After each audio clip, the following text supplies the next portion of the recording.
আমরা তারও 17 বছর লাগাইয়া টেহা টেহা টেহা জমাইতে জমাইতে জমাইতে জমাইতে ফলাফেন একটা দৌড়ান দিয়া কারবারটা কি থাকলো রে মালয়েশিয়া কানাডা কত জায়গাত নিয়ে টেহা জমাইছ এই টেহা লই একটা সারা গেছে গা এত আনন্দ করার জন্য তুমি টাকা জমাইছ আপনার হগির নিবে নিয়ে হইগরা বেড়া এক বিছনাত ঘুমায় আর তুমি এত কোটি কোটি টাকা জমাইছ তাই সরকারের এই বাংলাদেশের জনগণের টাকা তুমি লুণ্ঠন করেছ এখন বউকো জামাইকো কেউ কচুমুড়ার সিফাত কেউ কলামুড়ার সিফাত হ্যাঁ হইতাতে মাথার তলে হাত দিয়া দেখছেন না সদি দিয়া ঠিক কিনা কও সিরা লুঙ্গিটা লইয়া সিফা সাফা দিয়া গুইডা গাইরা যখন বাদ গিয়া জিগাইছে লুঙ্গিটাকো কই লুঙ্গিটাকো কানে গেছে কানি চাইবে না লুঙ্গিটাকো কি কানে কি চালাইছে না গুমুর গুমুর করা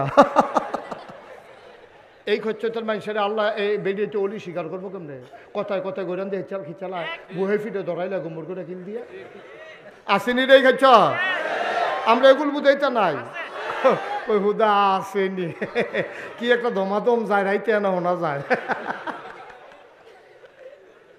আহারে মুসলমান রে আহারে মুসলমান আহারে মুসলমান ভাই কুদ্দুর চিন্তা করে নো কুদ্দুর চিন্তা করে এরকম খারাপ বেড়ে আগেও আসি এর লেগে কোনো এমনি দৈরে দৈরে কই নেইছে না ওমরের জমানায় এক সাহাবার বউ আসিল সেতা এবার আর লগে খালি কথায় কথায় তর্ক করে এবার তুমি যে আমার লগে এমন করো আমি বললাম উমরের থেকে বিচার দিলাম কত দৈরা রাখছে কেন এবার বুঝেন বেডিরা কত সেতা আপনি কি আমি দৈরা রাখছি বিচার দিলে দিবে না গিয়া এবারে চিন্তা করলো কই আলেছি না পারুই কেমনে এবারে বাড়ুইয়া গেছে উমরের বাড়ির গাড়াত গিয়া সেটা দেখে উমরের গড় আরো আগুন জ্বলতে আছে এবারে কয় যে না মাশাল্লাহ আমরা কি তো যদি বিচার দিতাম ইসলাম তারা গড় দিয়ে আরো আগুন এবার বেড়ায় ফিরে জাগিয়ে তুলেছিল নবীর সাহাবা উমরেও ঘরের তে বাড়ুইয়া দেহে একটা লোক জাগিয়ে ডাক দিয়েছে ও শুনলা যায় কই আসলা আসলাম তো আপনার কাছে কই কে রে আসলা কয় না সারবো কয় কি সারবো কেন বুঝইছো তো আমরা আপনার হাতে ভালো আছি মাশাল্লাহ কয় কিতা আসলে কে রে আসলে এটা কইতে পারো না কয় না আসলাম বউয়ের ব্যাপারে বিচার দিতাম আইয়া দেখি যে আমরা করো রোদ আপনারা করো আগুন আমার তামা হয়ে যায় গিতেছে কি আর বিচার দাম গেছে গিতে আছি ভালো আছি অনেক ঘরে গিয়ে মিল দিয়ালাম চিন্তা করছি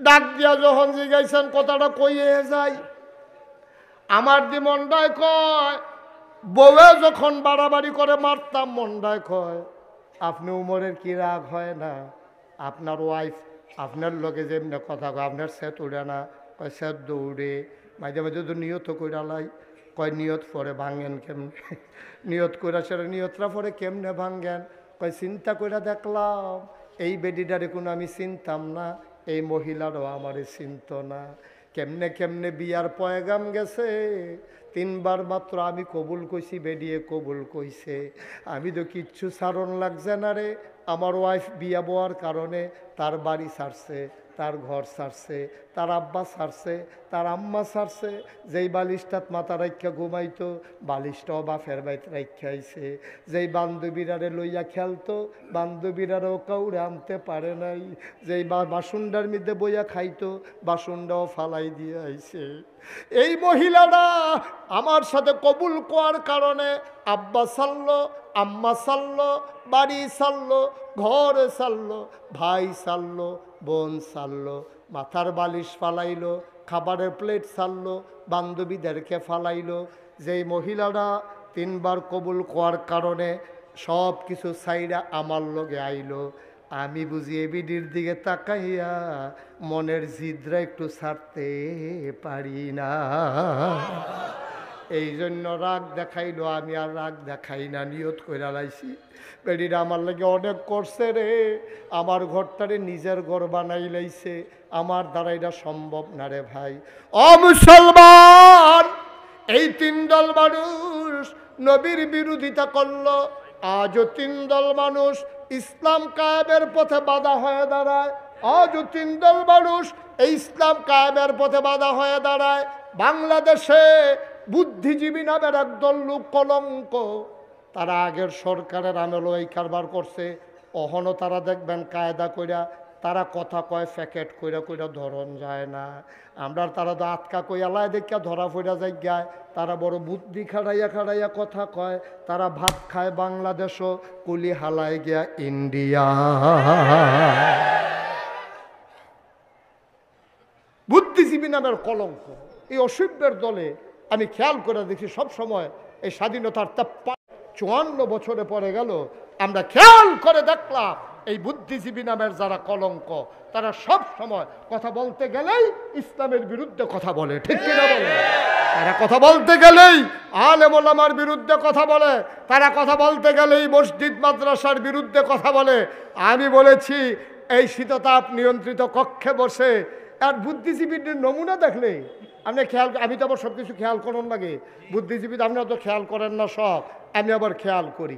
এই যে বাংলাদেশে যত বুদ্ধিজীবী আছে দেখুন সবটির তালুকা চলা, একটা তো চুল নাই। আমি অনেক গবেষণা করলাম রহিলাম ভাই যে এই বুদ্ধির লোকের চুলেরও তো শত্রু থাকে রে, যে বুদ্ধি থাকলে চুল তখন যেত না, কারণ বাকিটা আমি অনেক গবেষণা অনেক কিতাব টিতাবও বিচারছি, পাই না, গুগলে সার্চ দিছি দেখি আইয়া না। পরে শেষ পর্যন্ত আমি গবেষণা করে নিজে নিজে বার করলাম, আমার মনে হয় বুদ্ধি গুতাইয়া এই অসভ্যের চুল বেলায় আলগা করে লাগছে কেন, ঠিক কিনা কও? কথা কইতে লইলে ইসলামের বিরুদ্ধে কথা আইয়া পড়ে, কথা কইতে লইলে আলেম ওলামার বিরুদ্ধে কথা কয়।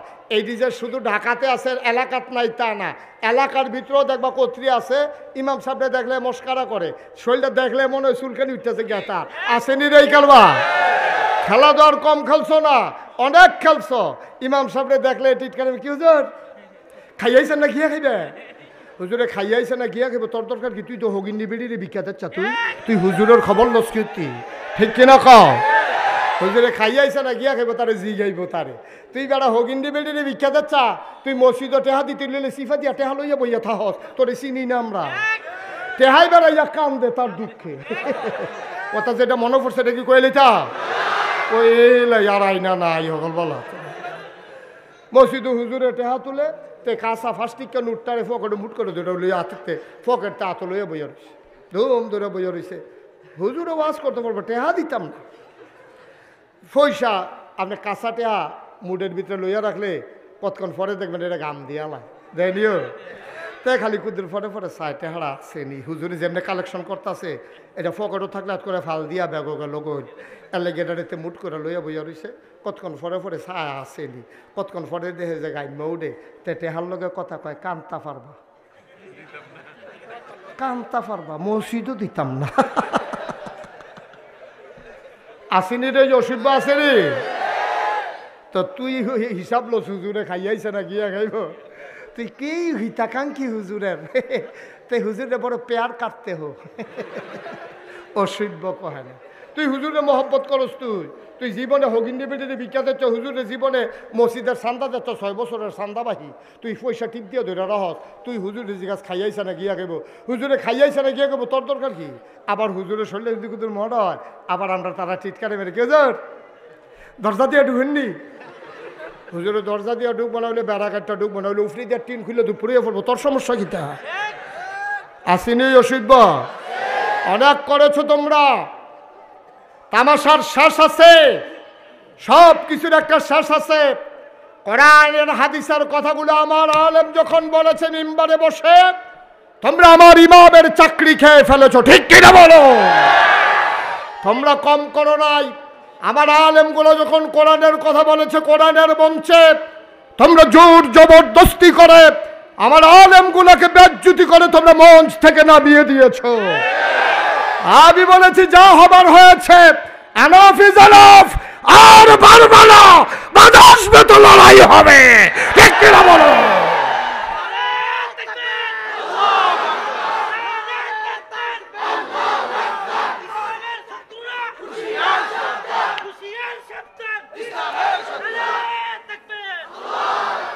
সবাই পড়ে না আমিন। ওই যে বুদ্ধিজীবীর কথা কইছিলাম যে এইটান্ডির এমনি ফাইতেন না, আমি দাউদকান্দি বাফিলো যখন কইছি এইটান্ডি অসভ্যর দল ইসলামের বিরুদ্ধে কথা কয়, এক বুড়া বেড়া ফাল দিয়ে খেয়ে কত কৌ, আমি তার এখন ফাইবে নহন তে কৌ, এবার তার যেই নমুনা ছিল ফাইলে তারে থুত থাইয়া গোসল করাইলে লইল, পানি লাগলো না।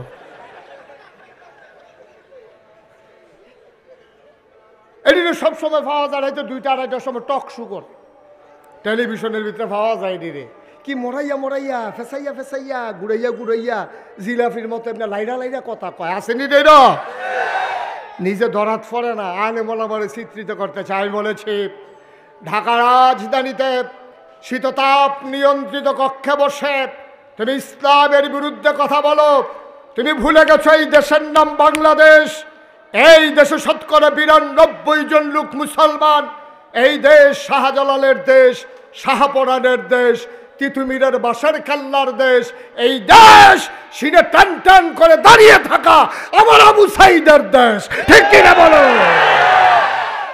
আমার আবু সাইদ, তারে 3টা গুলি করা হয়েছে, একটাও তার পিঠে ঢুকে নাই, সবগুলো তার বুকে ঢুকেছে। এই মুসলমানের দেশে, যেই দেশে মসজিদের দেশ, মাদ্রাসার দেশ, যেই দেশে এশার নামাজ পড়ে মানুষ দুরুদ পড়তে পড়তে ঘুমোতে যায়, যেই দেশে ফজরের আজান শুনলে মানুষের ঘুম ভাঙে, এই দেশে তুমি টকশুর নামে চ্যানেলের ভিতরে তুমি ইসলামের বিরুদ্ধে কথা বলো, আলেম ওলামার বিরুদ্ধে কথা বলো।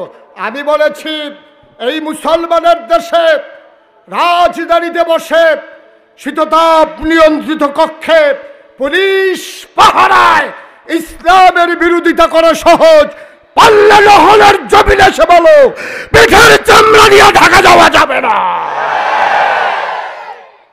তামাশার একটা শেষ আছে। মুসলমান মন দিয়ে শোনো রে ভাই, আল্লাহর নবী 3 দল মানুষ বিরোধিতা করলো, কতভাবে কত প্রস্তাব নবীকে দেওয়া হলো, শেষ পর্যন্ত প্রস্তাব দেওয়া হল চলে আসো। দিনের মাসের ভিতরে দিন আছে 30টা। কয়টা? কথা কইতেন না? কয়টা? মাসের ভিতরে দিন আছে 30টা। মোহাম্মদ দাও এটা আমার এবারে বন্ধ করে দিতে পারলে আরো উপকার হইব বলা। সবাই পড়েন মারহাবা। তো যেই কথাটুকুন বলছিলাম, এই নবীজি এরপরেও কি থেমে গেছে না দাওয়াত দিছে? থেমে গেছে? কোথাও কত ঝামেলার ভিতরে যাওয়ানোর দরকার নাই, এই কথা কইছে। তো আগে যেমন ঝামেলা লইয়ে ইসলাম প্রচার করণ লাগছে, আজকের এই 2024 সালে এই মুহূর্তে ঝামেলা নিয়েই ইসলাম নিয়ে আগাই যাইতে হবে, ঠিক কিনা কও? ঝামেলা আগে তো কমছে না বাড়ছে? ঝামেলা আরও বাড়ছে। আপনি এই পথে চলবেন কিনা সিদ্ধান্ত নেওয়ার দায়িত্ব আপনার। আপনি যদি মনে করেন যে হ্যাঁ ঝামেলার যাইতাম না, তাহলে ইসলামে থাকার সুযোগ নাই আপনার। আর আপনি যদি মনে করেন আমি ইসলামের পথে চলতে চাই, তাহলে এই পথ কখনো কুসুমাস্তীর্ণ নয়, এ পথ কণ্টকাকীর্ণ, এ পথ কাটা বেছানো। এ পথে চলতে গেলে রক্ত ঝরবে, পিছ ডালা পথ রক্তে রঞ্জিত হবে। এ পথে চলতে গেলে মামলা হবে, এ পথে চলতে গেলে হামলা হবে, জাল জুলুম নির্যাতন হবে, প্রয়োজনে জীবন দেওয়া যাবে, ঈমান দেওয়া যাবে না। রাজি আছো কিনা হাত তুলে দেখা। সবাই পড়ে না আমিন, জোরে পড়ে না আমিন। এ পথ বড় কঠিন পথ বাবা। এ পথে যারা চলেছে তারা জীবনে চামড়া লইয়া যাইতে পারছে না, কাফল লইয়া যাইতে পারছে না, মাথার টুপি লইয়া যাইতে পারছে না। এই পথে চলতে গেলে কাফের বেদিনেরা, ইসলামের দুশ্মনেরা তোমাকে ছেড়ে দেবে না, ঠিক কিনা কও? ১,৫০০ বছর আগে নবী যখন দাওয়াত দিছে, তখন নবীতে মক্কায় থাকতে দিছে নাকি? কই আমরা নহলের কোনো মানুষ এখান থেকে কেউ যাওয়া লাগে নাই। আপনার নহল সমূহের একটা লুকও ফন্ডারফুল যাওয়ান লাগছে না। ফন্ডারফুলের একটা লুকও ইসলাম মানার কারণে নহল আসা লাগে নাই। মুরাদনগরের কোনো লোক দেবিদ্বার যাওয়া লাগে নাই, দেবিদ্বারের কোনো লোক মুরাদনগর আসা লাগে নাই। অথচ নবীজি যখন দিনের দাওয়াত দিয়েছেন, তিনি থাকতে পারলেন না মক্কায়, তাকে চলে যাওয়া লাগলো মদিনায়, ঠিক কিনা কন? এটা কি বানানো গল্প না সত্য কথা? এটা কি বানানো গল্প না সত্য ইতিহাস? সত্য ইতিহাস হচ্ছে নবীর জন্ম মক্কায়, শৈশব মক্কায়, কৈশোর মক্কায়, তারুণ্য মক্কায়, যৌবন মক্কায়, বিয়ে করলেন মক্কায়, নিজের বাড়ি মক্কায়, শ্বশুর বাড়ি মক্কায়, মেয়ে বিয়ে দিলেন মক্কায়, বেআইর বাড়ি মক্কায়, ব্যবসা করলেন মক্কায়, লেনদেন করলেন মক্কায়। তিনি থাকতে পারলেন না মক্কায়, চলে যাওয়া লাগলো মদিনায়, ঠিক কিনা কয়? তুমি আর তোরা লাটসা বইছো নাগাইশের বিশ্বাস, তুমি যে নাগাইশ সেইটা দিয়ে আরেক গ্রামও যাওন লাগে না। কারণ যাওন লাগে না কেরে, আমারও যাওন লাগলো। আমরা আলু মার্খা মুসলমান হয়ে গেছি, হুটকি তো লাগে, গুস্ত তো লাগে, ঠিক কিনা? আমরা গানের ভিতরেও সভাপতি, মাহফিলের ভিতরে গিয়েও সভাপতি। কে বুঝাইব কারে? কন কে বুঝাইব কারে?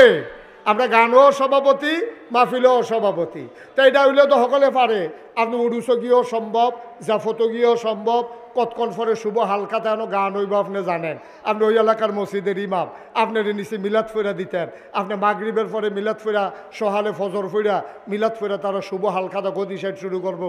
আপনার নিচে বরকতের লেগিয়া আপনি একবার জিগাইলেন না, ও আমি গেলেগা কিতা বাজাইবেন? একবার জিজ্ঞেস করা দরকার ছিল নাকি ছিল না?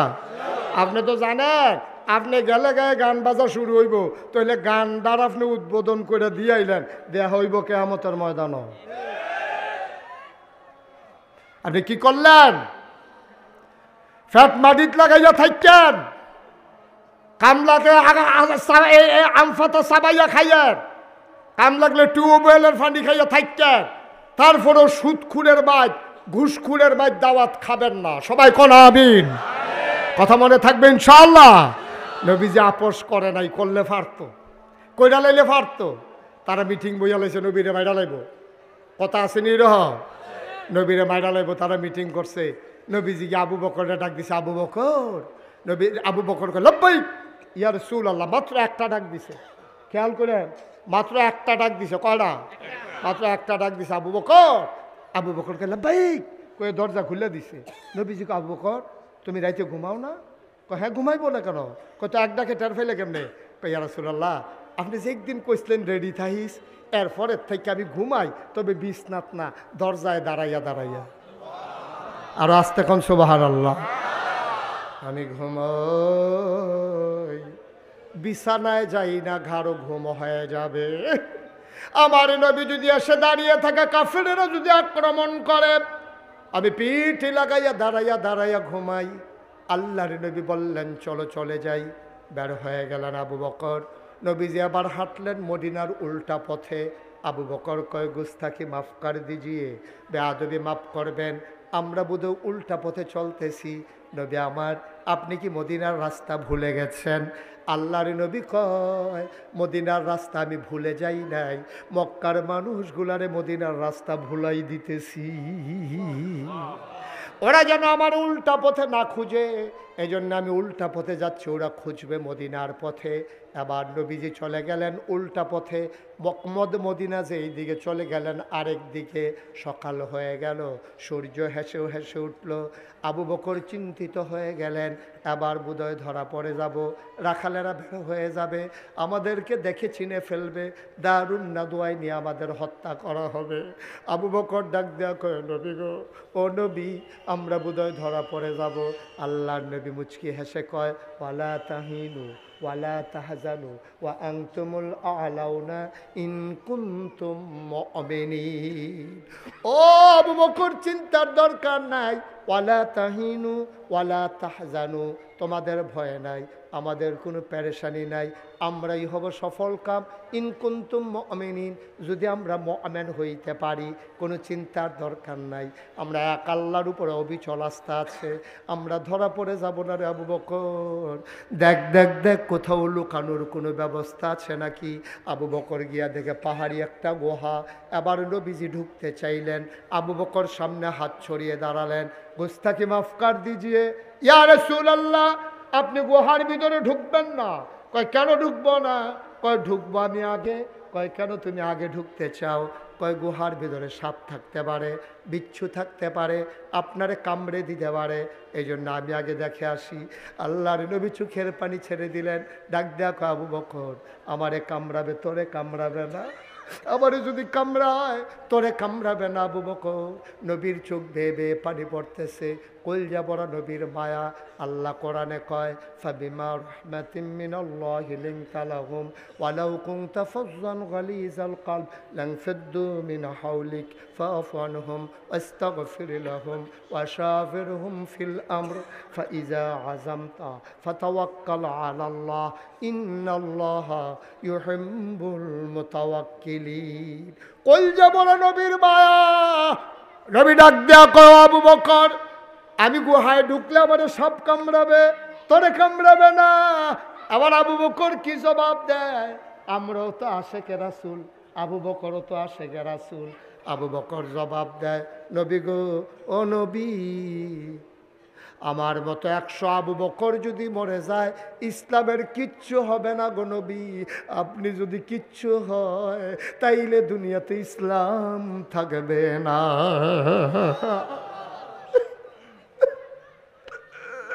আমার মতো 100 আবু বকর যদি মরে যায় কিচ্ছু হবে না ইসলামের। আপনি না থাকলে ইসলাম থাকবে না গো নবী, আমাকে আগে যাইতে দিন। আবু বকর আগে ঢুকলেন, সব দেখে শুনে তিনি বাইরে এসে বললেন, আহলান সাহলান মারহাবা, মোস্ট ওয়েলকাম, এই গুহার ভিতর আপনাকে স্বাগতম। নবী ঢুকলেন, বললেন, মাশাআল্লাহ, সুন্দর গুহা।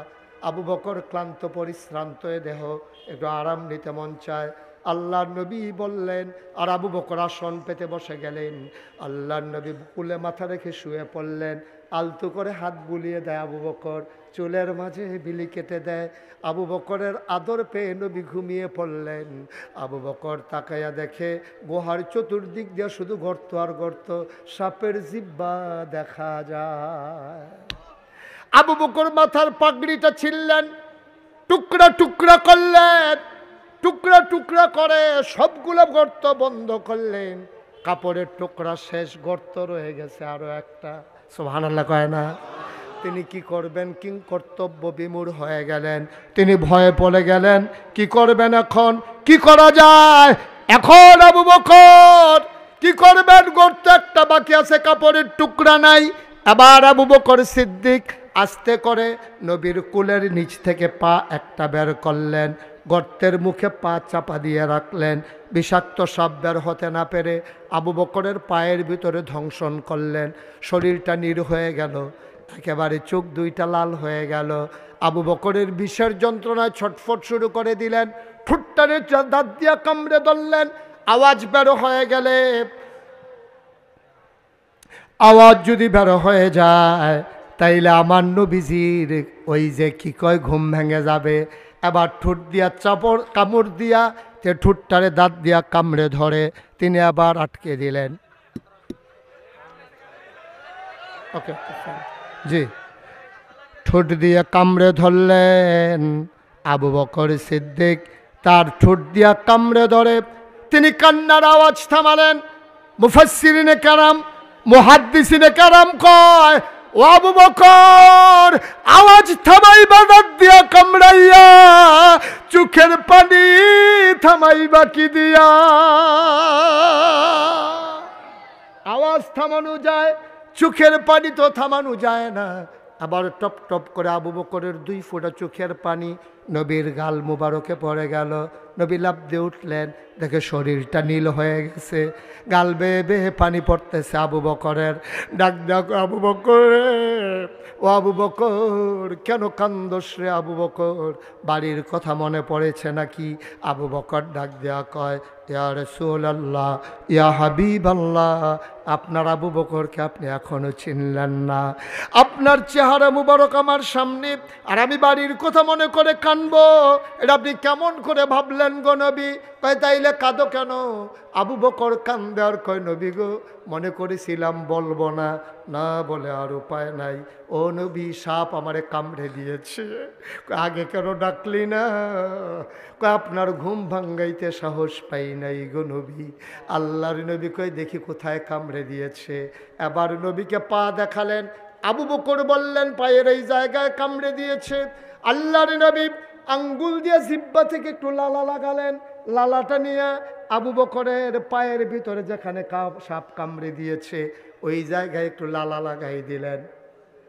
আবু বকর কয়, পাটা আমার এমন আরাম পাইল, সারাটা শরীর কখনো বা ব্যথা হয়েছে, মৃত্যুর আগ পর্যন্ত এই পা যে আরাম পাইছে, আমার কোনো অঙ্গ আর আমার দেহের এত আরাম পায় না। নহল চৌমোহনীর লোক কোনোদিন মুশতাক ফয়েজি তোমাদের কাছে আসে নাই, আর কোনোদিন আসবো কিনা জানি না। 34 বছর মুশতাক ফয়েজি বাংলায় বাংলার বাইরে মাহফিল করে। মাহফিলে কদম দিলে মাহফিলটার ওজন বুঝি।